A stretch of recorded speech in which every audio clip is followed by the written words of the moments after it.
नमस्कार, मैं हूं Amit Palit. Mission Black Top complete होने के बाद एलएसी पर आज लगातार चौथे दिन कमांडर लेवल की बातचीत हो रही है। चुशूल में 3 दिन से लगातार बातचीत हुई है। चुशूल में आपको बता दें आज भी बातचीत हो रही है, लेकिन पहले की जो बातचीत रही है वो बेनतीजा रही है। कल 7 घंटे की बातचीत के बावजूद दोनों देशों के बीच कोई ठोस नतीजा नहीं निकल पाया। चुमू, डेप्सांग, कोंकाला समेत कुछ इलाकों पर दोनों देशों के बीच अब भी टेंशन है और इस बीच ब्लैक टॉप, हेलमेट टॉप और रेजेंगला पर भारत की स्थिति मजबूत बनी हुई है। एलएसी पर माउंटेन स्ट्राइक करने के बाद भारत ने चीन के एक और स्ट्राइक किया है, यानी चीन के ऊपर एक और स्ट्राइक की गई है। भारत ने गेमिंग ऐप पबजी समेत 118 चाइनीज ऐप्स को बैन कर दिया है। साफ है कि हर तरफ से चीन की घेराबंदी जारी है और मौजूदा तनाव के बीच भारत चीन के बीच ब्रिगेडियर कमांडर लेवल की बातचीत चल रही है और ये 3 राउंड की बातचीत हो चुकी है और आज चौथे राउंड की भी बातचीत चल रही है। 31 अगस्त और 1 सितंबर को 6 घंटे बातचीत का दौर चला है और इसके बाद कल भी 7 घंटे की बातचीत हुई है, लेकिन कोई भी नतीजा नहीं निकल पाया इस बातचीत के जरिए। और हमारे साथ संवाददाता मनीष प्रसाद जुड़ गए हैं लद्दाख से। मनीष, फिलहाल क्या स्थिति है और जो आज की बातचीत होने जा रही है उसमें क्या लगता है आपको कोई नतीजा निकल पाएगा? अमित, सबसे ज्यादा इंपॉर्टेंट 3 फीचर्स हैं और ये आप इसे रेफरेंस के तौर पे ऐसे समझिए कि पैंगोंग त्सो में जैसे चाइनीज पीएलए ने स्टेटस को चेंज किया है, ठीक उसी के आधार पर भारतीय सेना ने फीचर्स को डोमिनेट किया है, जिसमें ब्लैक टॉप, हेलमेट टॉप और अचांगला है। दरअसल ये एरिया मगर और गुरंग हिल जो है भारतीय सेना की उस लाइन ऑफ एक्चुअल कंट्रोल पे भारतीय सीमा के अंदर उसे डोमिनेट करते हुए सब्स्टिट्यूट के तौर पर ब्लैक टॉप और हेलमेट टॉप को डोमिनेट किया। इसकी वजह यह है कि चाइनीज पीएलए की 6 मोटराइज्ड और मैकेनाइज्ड डिवीजन जो है उनके डिप्लॉयमेंट, हैवी डिप्लॉयमेंट के तौर पे स्पांगूर गैप का सहारा लेते हुए वो अंदर की तरफ आ रहे थे। तो इसीलिए अब इस फीचर को ब्लॉक करके मोल्डो गैरिसन जो है चाइनीज पीएलए का, उसको पूरी तरीके से ब्लॉक किया गया। उसके साथ मोरकापी जो एरिया है उनका, उसको ब्लॉक किया गया। यही नहीं बल्कि इसके साथ साथ सब्स्टिट्यूट पे रेचांगला, जिसे चाइनीज पीएलए उसे रैक्युनला कहते हैं, उनके लिए एक बहुत ही इंपॉर्टेंट और स्ट्रेटेजिक पास है, जहां पर उसे लाइफलाइन के तौर पर समझिए, क्योंकि वेदर बदल रहा है और इसीलिए लॉजिस्टिक और आर्म सप्लाई के लिए इंपॉर्टेंट है। आप जो एक्सप्लेन कर रहे हैं उसको हम समझ रहे हैं कि भारत ने किस तरह से अपनी पोजीशन मजबूत की है, लेकिन जो आज बातचीत होगी आपको लगता है कि जो पोजीशन हमने मजबूत की है इसका फायदा हमें मिलेगा इस बातचीत में? देखिए, 3 राउंड्स की बातचीत ब्रिगेडियर लेवल पे हो चुकी है। इसमें 114 ब्रिगेड के ब्रिगेड कमांडर और साथ में चाइनीज पीएलए के सीनियर कर्नल रैंक ऑफिसर इसमें शामिल हैं।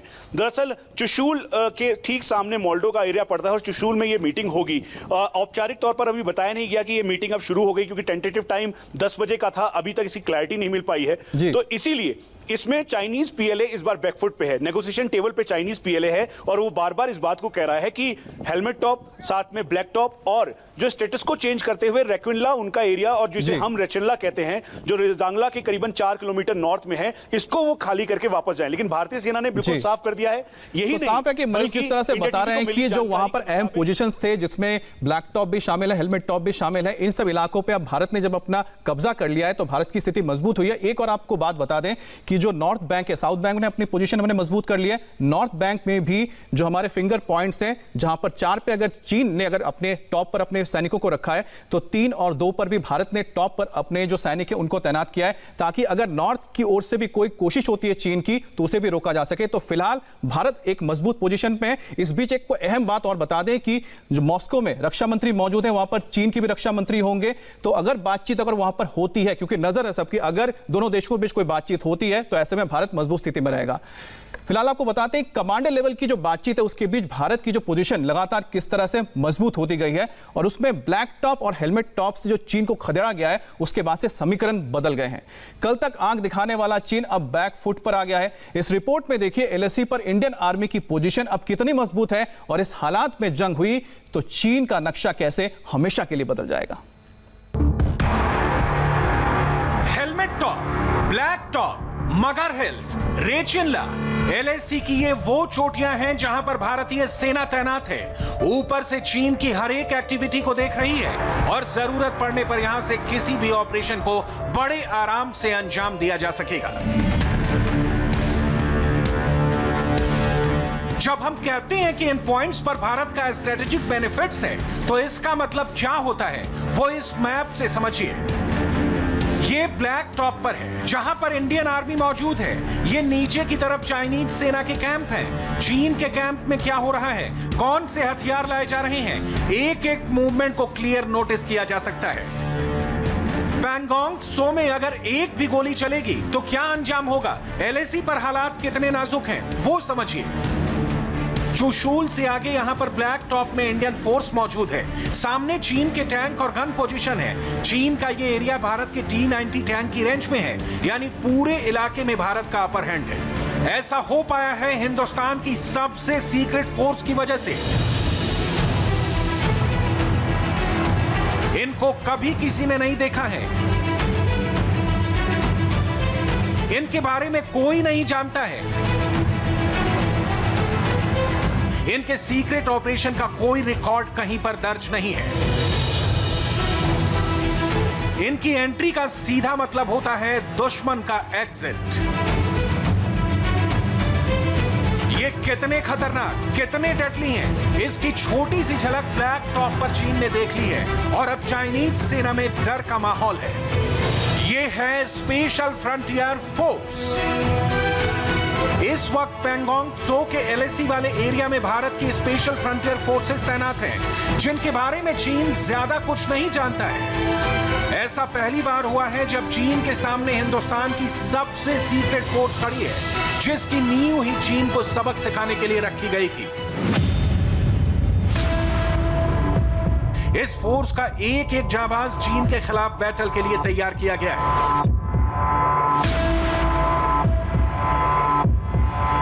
हैंड इन हैंड कॉम्बैट हो या फिर सबसे एडवांस्ड वेपन, सबसे आगे ये फोर्स है। जब चीन ने तिब्बत पर हमला किया तो हजारों की संख्या में तिब्बत से भागकर लोग हिंदुस्तान आ गए। साल 1959 में करीब 7,000 तिब्बती युवा तिब्बत को आजाद कराने के लिए इकट्ठा हो गए थे। 1962 भारत चीन युद्ध के बाद स्पेशल फ्रंटियर फोर्स की शुरुआत हुई। इनको चीन के खिलाफ ऑपरेशन के लिए तैयार किया गया। इस फोर्स में शामिल हर एक तिब्बती सैनिक चीन से तिब्बत को आजाद करना चाहता है।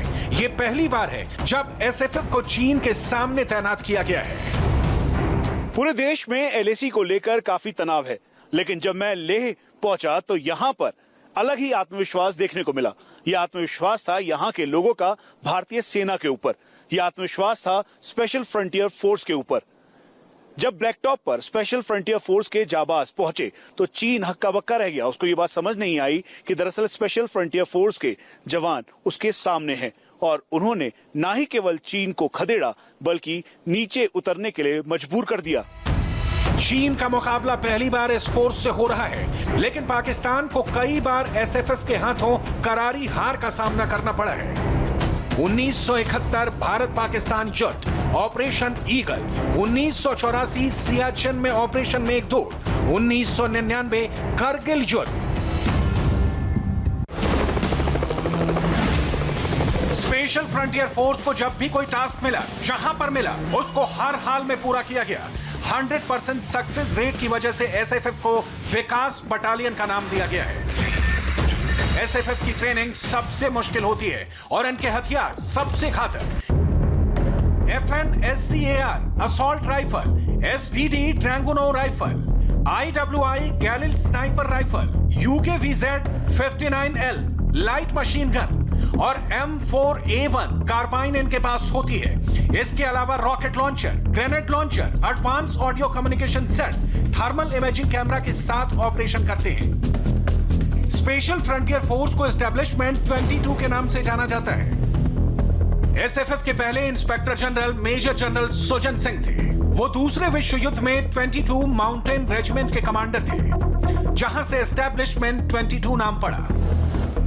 आपको जानकर हैरानी होगी कि एसएफएफ वैसे आधिकारिक तौर पर आर्मी का हिस्सा नहीं है, लेकिन आर्मी के ऑपरेशन में शामिल होती रहती है। ये तो हो गई स्पेशल फ्रंटियर फोर्स की बात। अब आपको बताते हैं इनके अलावा एलएसी पर भारत की तैयारियां कैसी हैं, जिसकी वजह से चीन एक भी कदम आगे नहीं बढ़ा पा रहा है। लाइन ऑफ एक्चुअल कंट्रोल की सुरक्षा के लिए भारतीय सेना ने सुरक्षा कवच तैयार कर लिया है। साधारण शब्दों में आप ये समझ लें कि भारतीय सेना, वायुसेना और नौसेना ने ऐसा चक्रव्यूह रचा है जिसकी वजह से चीन बैकफुट पर है। इंडियन आर्मी की स्पेशल फोर्सेस पहले ही एलएसी पर तैनात की जा चुकी हैं। इसकी एक झलक रक्षा मंत्री राजनाथ सिंह के लद्दाख दौरे पर देखने को मिली थी, जब उनके साथ स्पेशल फोर्स के जवान की फोटो सामने आई थी, जिसमें शूरवीर के हाथ में TRG-42 स्नाइपर राइफल देखी थी। ऐसे कई स्नाइपर्स इस वक्त एलएसी की पहाड़ियों पर तैनात हैं और इनके निशाने पर चाइनीज सेना है। जमीनी जंग के लिए इंडियन आर्मी ने जैसा चक्रव्यूह रचा है वो देखिए। एलएसी पर करीब 50,000 भारतीय सैनिक तैनात हैं। T-90 भीष्म टैंक की रेंज में चाइनीज कैंप हैं। होवित्जर तोप भी वॉर मोड में है। चाइनीज हेलीकॉप्टर को टारगेट करने के लिए एकला मिसाइल रेडी है। एलएसी पर जब T-20 भीष्म टैंक चलते हैं तो इनकी गरज चाइनीज सैनिकों को एकदम साफ सुनाई देती है। ये पूरा एरिया पैंगोंग झील के आसपास का है। पैंगोंग लेक का काफी हिस्सा चीन में है और 30% भारत के पास। ऐसे में युद्ध होगा तो इस लेक पर भी होगा, जिसके लिए भारतीय सेना तैयार है। इस फोटो में देखिए, रक्षा मंत्री के सामने कुछ काले रंग का इक्विपमेंट रखा हुआ है। ये है combat driver propulsion device. Combat DPV के जरिए कमांडो पानी के अंदर ही अंदर किसी भी ऑपरेशन को अंजाम दे सकते हैं। कॉम्बैट अंडर वाटर डाइवर्स को पकड़ पाना बेहद मुश्किल होता है और ये बेहद कारगर साबित होते हैं। अब बात हवाई वॉर की, जो चीन के लिए सबसे बड़ा चैलेंज है, क्योंकि इस बार जंग में जीत उसी की होगी जिसका हवाई हमला सबसे विध्वंसक होगा। लद्दाख के आसमान पर fighter jet Sukhoi, MiG-29, Miraj और तेजस उड़ान भर रहे हैं। लड़ाकू हेलीकॉप्टर अपाचे और चिनूक भी फॉरवर्ड पोस्ट पर तैनात हैं। जल, थल, नभ का ये वो चक्रव्यूह है जो अभी नजर आ रहा है, जबकि तैयारियां इससे कहीं ज्यादा हैं, क्योंकि इस बार भारतीय सेना फुल एंड फाइनल के मूड में है। और इस वक्त एक बड़ी खबर आ रही है, आपको बता दें, लद्दाख में आर्मी चीफ MM नरवणे पहुंचे हैं, जो वहां पर अब एक नया टेंशन शुरू हुआ है साउथ बैंक पैंगोंग के वहां पर। उसके बाद army chief Naravane MM Naravane पहुंच चुके हैं लद्दाख में। तो ये बड़ी खबर है और बड़ा डेवलपमेंट है, क्योंकि वहां पर 3 दौर की ब्रिगेडियर लेवल की बातचीत लगातार हो चुकी है। उसके बाद वहां पर चौथे दौर की भी बातचीत आज होनी है, लेकिन ठीक उससे पहले ये बड़ी खबर आ रही है कि वहां पर जनरल नरवणे पहुंच चुके हैं, आर्मी चीफ पहुंचे। आपको बता दें कि ये इस पर और क्या जानकारी है हम आपको सीधे लद्दाख से बताएंगे, लेकिन फिलहाल रुकेंगे ब्रेक के लिए और इस बड़ी खबर पर वापस लौटेंगे।